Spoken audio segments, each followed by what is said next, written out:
That's where we find our own James Sears, who's battling through those northern winds as well. Hi, James. Hi, Ty. I got to tell you, it is sunny right now here in Nome, but it is cold and it is windy. The wind biting at my face, the temperature around 0 degrees. It's the same conditions mushers are facing on the trail right now, but magnified. It is that wind and that cold that I'm told could put the first musher through here, through the chute, around noon tomorrow. More on that in just a bit. First, I want to show you the finish line here in Nome. As you can see, it is almost finished. And I'm joined now by the Director of Public Relations for the Iditarod Trail Committee, Chaz St. George. And Chaz, the big thing this year is the winds and the cold. Tell me, how's it going out there for our teams? Well, right now the teams along the Gold Coast. Hey, thank you so much, Chaz St. George from the Iditarod Trail Committee. And as you can see, Ty, the cold, the wind, the frostbite, dangerous conditions out there, and we will have an update for you on trail conditions on the race a bit later on.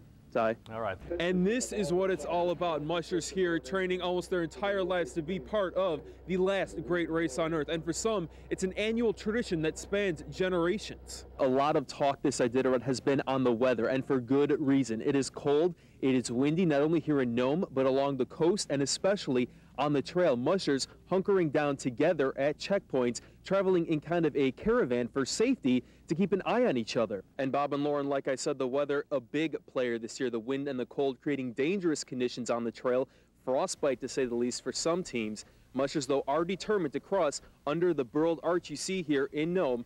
And Bob and Lauren, I will be here waiting for them. Hi, James. Hi, Ty. He did it again. Lance Mackey won his third and consecutive Iditarod this year, crossing under the burled arch in the daylight, mind you, to a packed front street. And there's still a couple of other mushers out there, Ty. I've talked with some of the families today. Tasha Steelstra telling me her husband, Ed, is happy with every checkpoint he's reached. But of course, the big challenge there with him is the weather. Now, Ken Anderson, Rick Swenson, and Linwood Fielder are also among those taking 24-hour breaks here in McGrath. Now, after this checkpoint, mushers will head to Takotna and then along the southern route of the trail this year, stopping through Iditarod, where I'm told some will be taking their 24-hour breaks there. Now, here on out, the route will be much snowier conditions than in the first half of the race, so that may slow down some of the leaders a bit.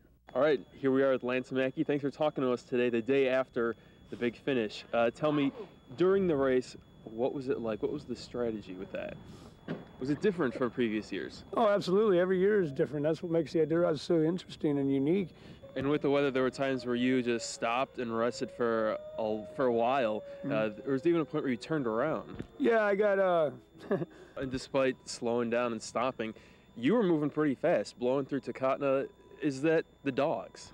Absolutely. I mean, Speaking of the competition, you blew right past them all. They were all looking to beat you. Yep. You blew them. You left them all eating your dust. I did, and that's a good feeling because